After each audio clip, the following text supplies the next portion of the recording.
My wife's crush had returned to the country to develop his career. After years apart, he still had that same broken, melancholic prince look, the kind that easily stirs up a protective instinct in others. To be honest, I was already prepared for a cliché drama. The crush comes back, my wife and I turn against each other, she regrets everything and tries to win me back. But to my surprise, just as the stage was set and the curtains had yet to rise, my wife decisively refused to take part in such a farce.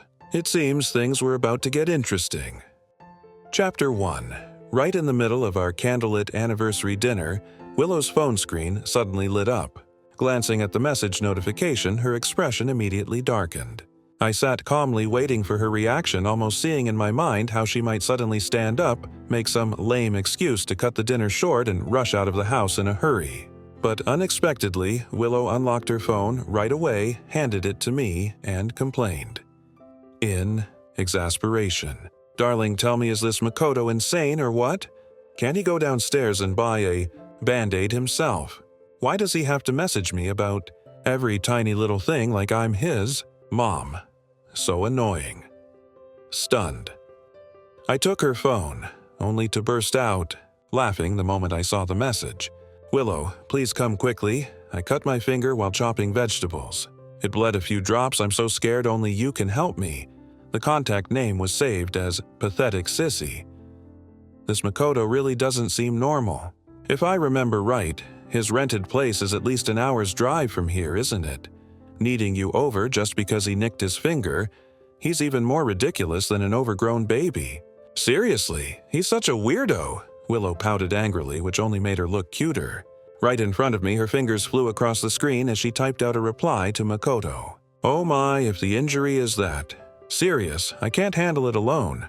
You'd better call 911 immediately any later, and the bleeding might actually stop." I laughed out loud again. My wife's combat power was nothing to underestimate, and her sense of humor was sharp as ever. Makoto fell silent on the other end while Willow and I were finally free to enjoy our carefully planned romantic dinner in peace. Regarding Makoto's existence, Willow never tried to hide it from me, because there was simply no need. Willow and I had grown up together as childhood sweethearts, classmates since kindergarten. Makoto only entered the picture later when he became our classmate in high school.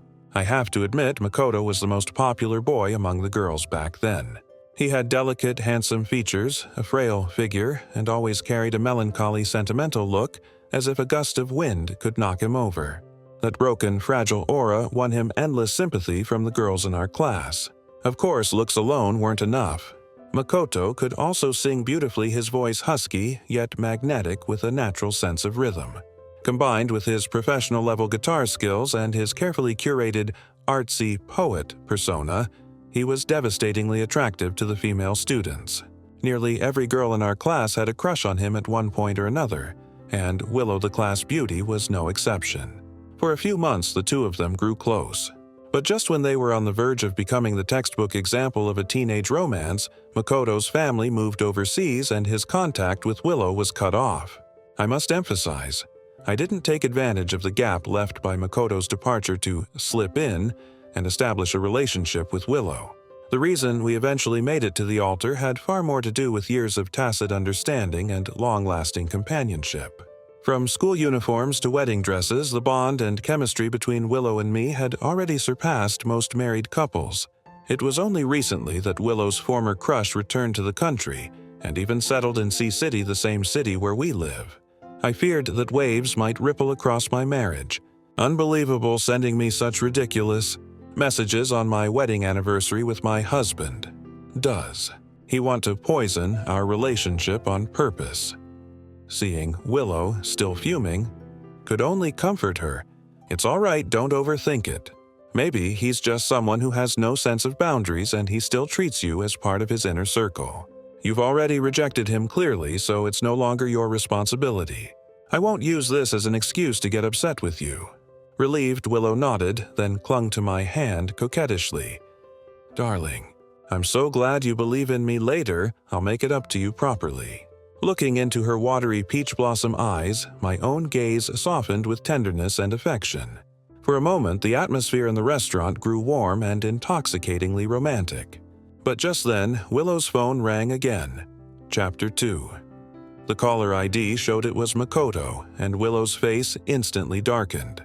Without the slightest hesitation, she tapped speaker mode and answered the call. The next second, Makoto's panicked, tearful voice came through.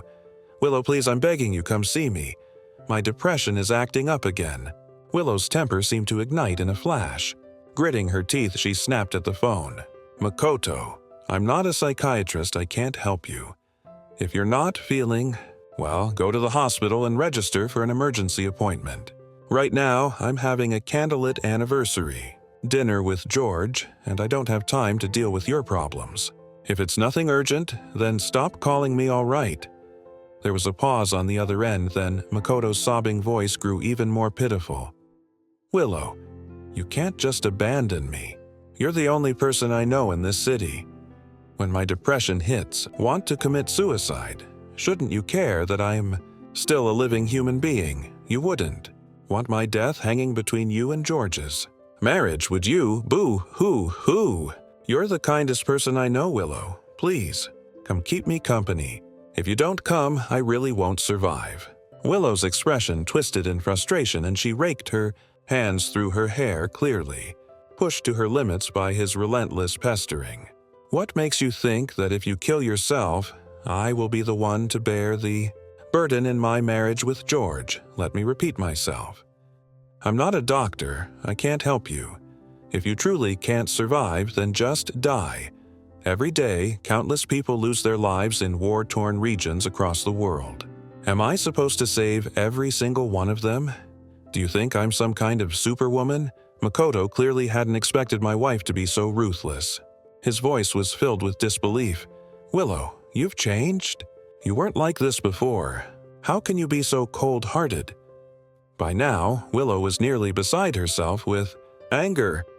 "Oh, please, can you act normal for once?" What decent wife would leave her husband on their wedding anniversary dinner just to care for an old classmate who cut his finger or claims his depression is acting up? Isn't that just asking for trouble? When life is perfectly fine, do I look like such an idiot to you? You're simply impossible to reason with, Willow. You. Enough. I'm hanging up. If you keep crying and pestering me like this, I'll block you. With that, Willow slammed the call shut, then looked at me with teary eyes, her face full of grievance. Ugh, darling, what rotten luck.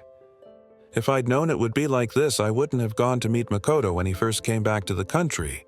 Being pestered by that pathetic sissy like a sticky plaster, I feel downright unclean. Ugh.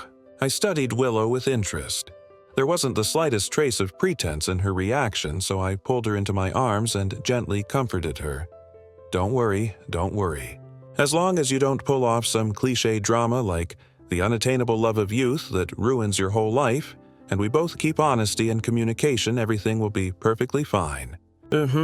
Willow nodded vigorously, then broke into a silly grin completely at odds with her usual image as a sharp, competent career woman.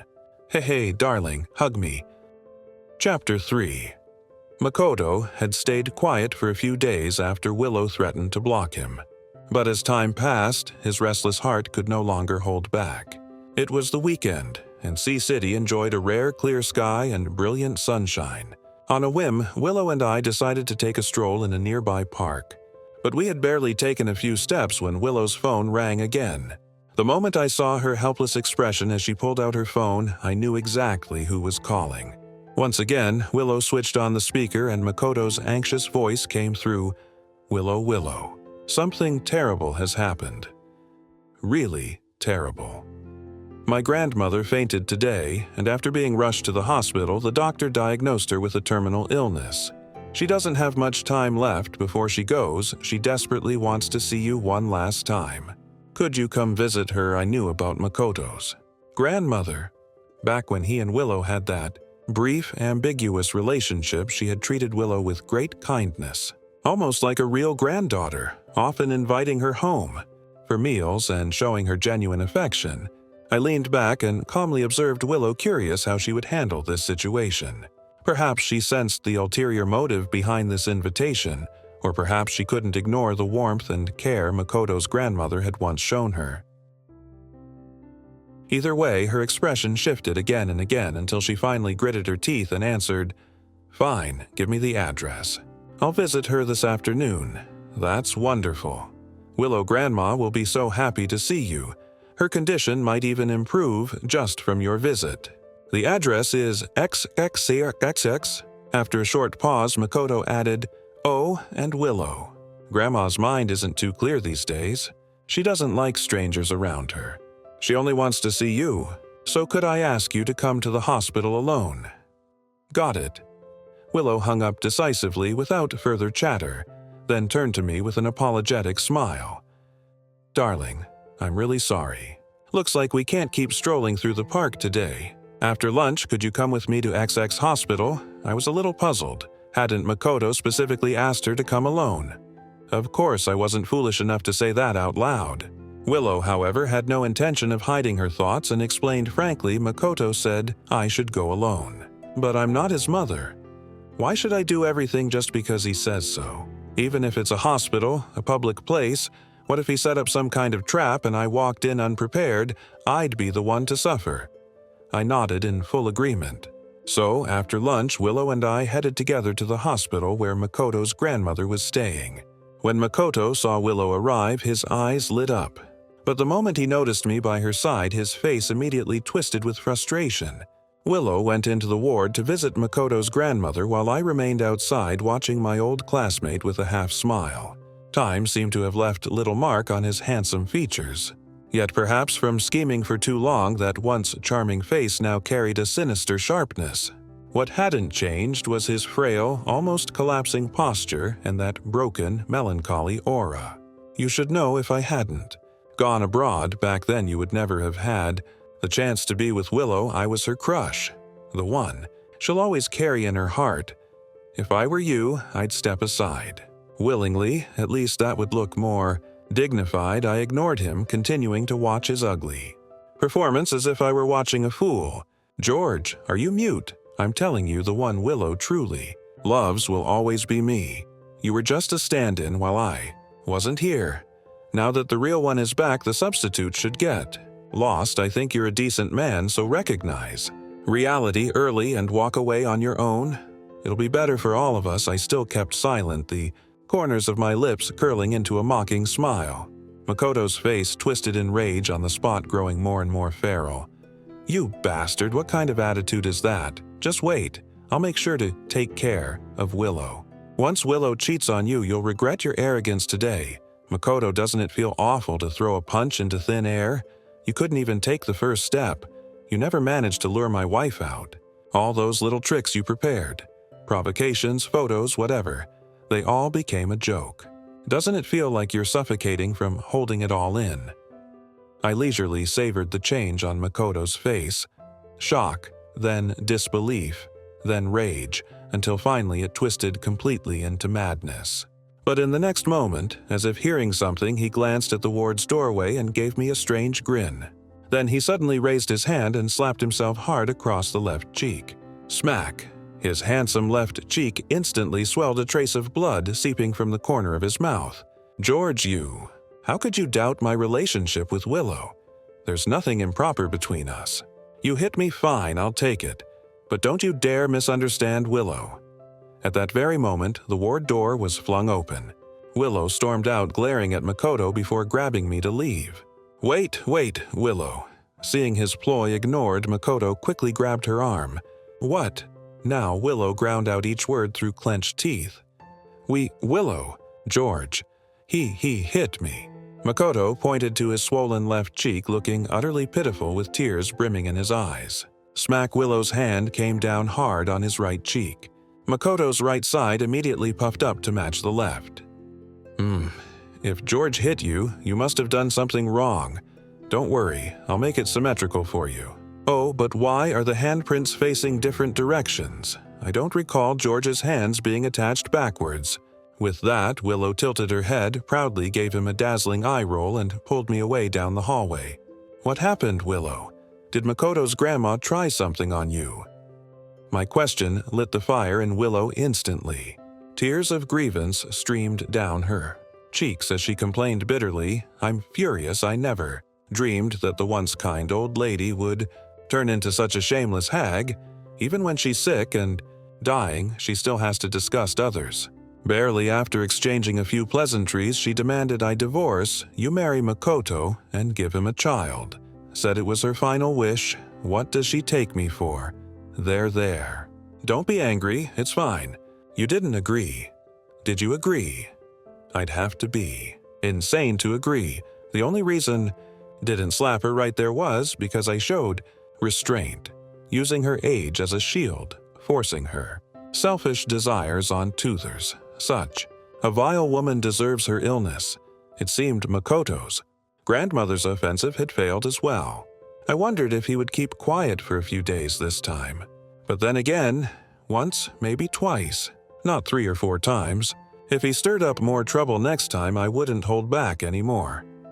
Chapter 4. The storm with his grandmother was calmed by my tacit cooperation with Willow, and sure enough, Makoto quieted down again.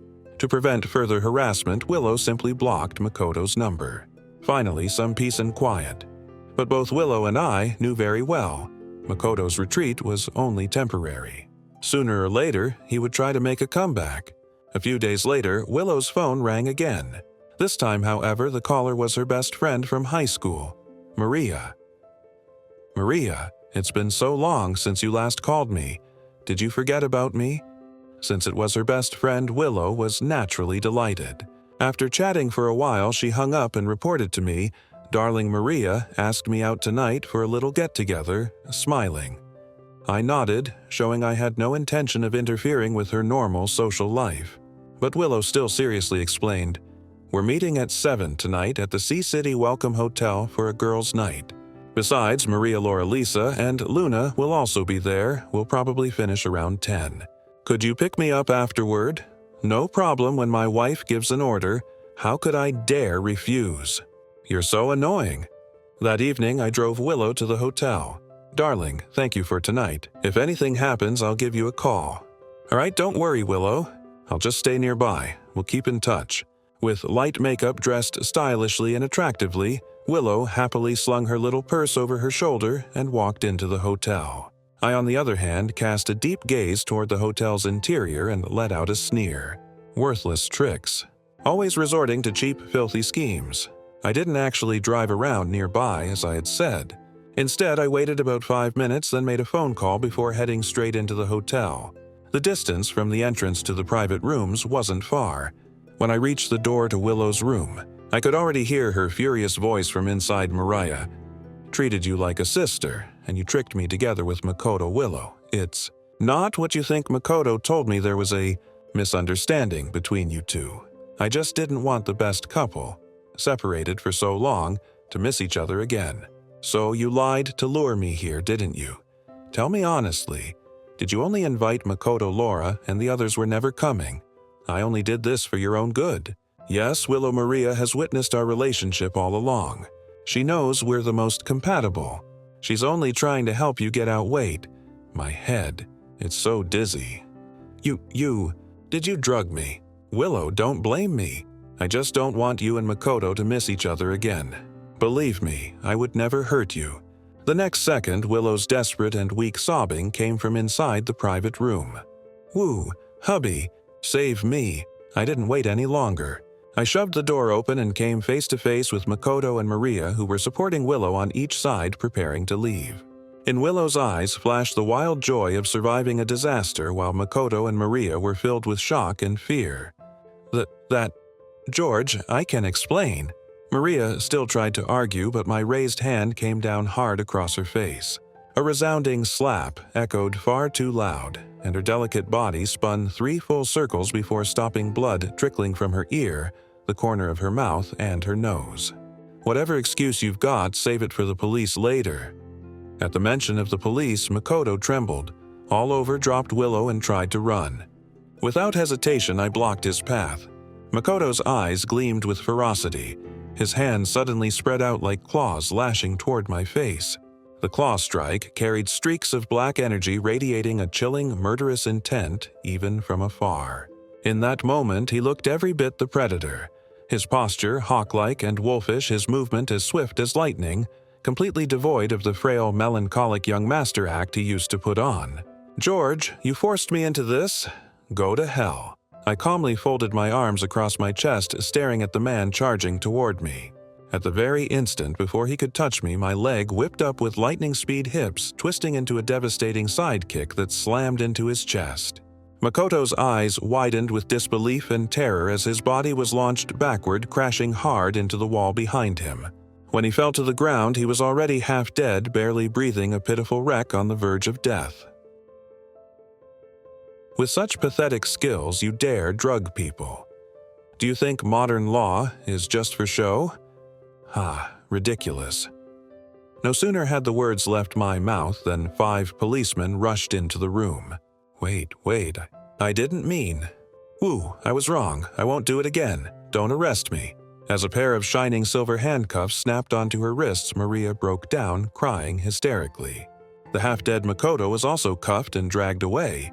On the table, the water glass stood as ironclad evidence of their vile deeds. Chapter 5. At last, I no longer had to worry about that lunatic Makoto stirring up more trouble for the time being. When my wife woke up and learned about what had happened, afterward her whole being seemed even more radiant than before. Her brows relaxed, her starry eyes glistened, and her crystal-clear lips curved into a smile full of relief. "Hubby, thank you for saving me. I never imagined, not even in my dreams, that my former best friend would join hands with that bastard Makoto to hurt me. If it weren't for you, I really would have been ruined by them. Thank you, hubby, woo." I gently stroked Willow's hair softly, comforting her. "Don't be afraid, it's all over now." Willow nestled into my arms, wriggling freely as she pouted playfully, "But I'm still so scared. Hubby, how can people's hearts turn so vicious? Who knows? Maybe she was manipulated into being an accomplice. Maybe she was jealous of the happiness in your life, or maybe she was just rotten to the core.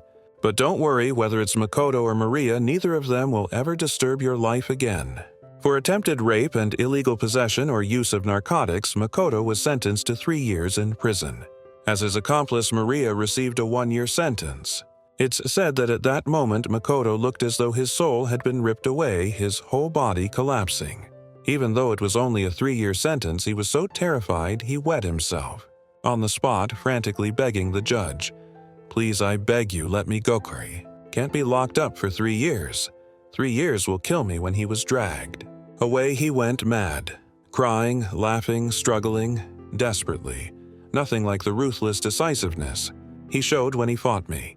The next morning, when Willow awoke in my arms, the tear stains still on her cheeks gave her a fragile beauty like pear blossoms in the rain that made my heart soften even more.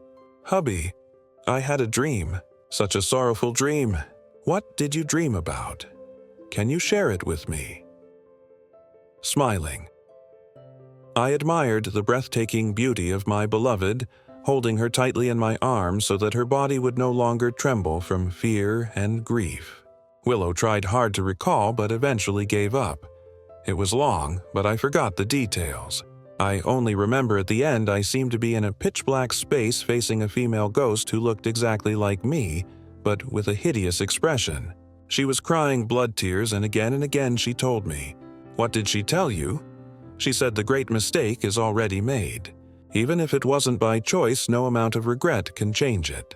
She also said, I'm willing to let my soul scatter into nothingness, suffer eternal damnation in exchange for another version of myself in another timeline, being freed from the shackles of this fate, able to make choices with a clear conscience and live out a life freely and calmly. Was that all? Let me think. Right. At the end, she seemed to beg me to live on while carrying her share of life too. Hubby, do you think I've been under too much stress lately? How could I dream something so strange? I gently comforted my wife, who looked like a frightened little deer.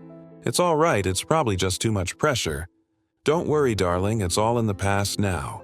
What matters most is that we live our days well from now on. Willow nodded vigorously in my arms. When I went to visit Makoto in prison, I found that this once brooding, yet strikingly handsome young man had completely collapsed. His gaze was dull, his face degraded into something vulgar, as if he had become an entirely different person. When he saw that his visitor was me, Makoto, gripped the iron bars separating us, shaking them violently as he roared, "It's you!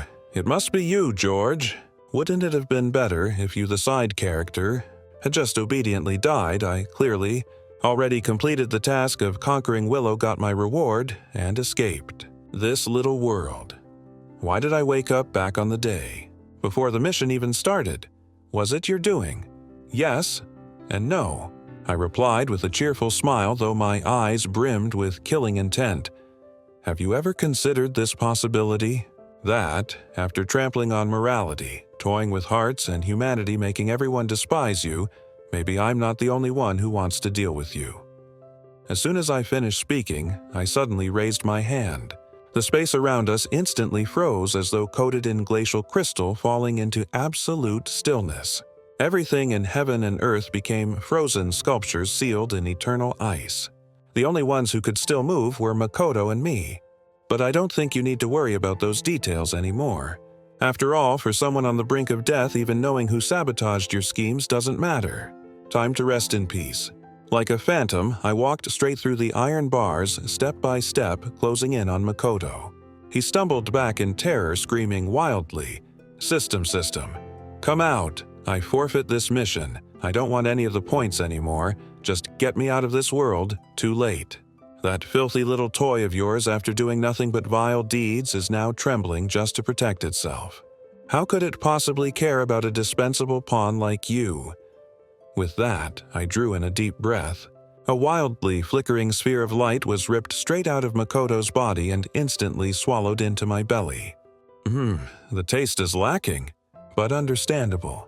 After all, a higher-grade system wouldn't need to drag expendable cannon fodder across countless worlds to do such shameless, dirty deeds. Seeing that even his final trump card had been taken from him, Makoto collapsed to his knees in terror, banging his head against the ground. "Spare me. You're definitely not George. I've never offended you. We have no grudges between us. Please let me go. Stop guessing nonsense. I am the real George. And the way you look right now is just too ironic. No wonder you love hopping through countless worlds, so obsessed with stealing wives, wrecking marriages, making some unlucky victim kneel to you, then coaxing women while forcing men to slap themselves. Turns out you've always had a fetish for kneeling, huh? Please, boss, spare me. I really know I was wrong." Desperate to live, Makoto, with tears and snot streaming down his face, began slapping himself frantically. The sharp smacks echoed through the entire visitation room, and his head soon swelled into a grotesque pig's head. But I was already tired of his performance. I didn't even bother to deliver the kind of classic line a righteous hero usually says before killing the villain. Instead, I simply raised my hand and snapped my fingers. Snap Makoto froze in place, still on his knees. Then rolling black mist began to seep out from his body. After swirling around him for a brief moment, it surged toward me, sinking straight into my body. Ah, the delicious taste of karmic filth. This world just became a whole lot cleaner. Chapter 6. Epilogue. I am George, but I am not only George. Before accepting the sacrifice of this world's unlucky victim and being reborn here, I was a traveler, wandering across countless worlds, tasting the myriad colors of life. This world's unlucky victim until his dying breath.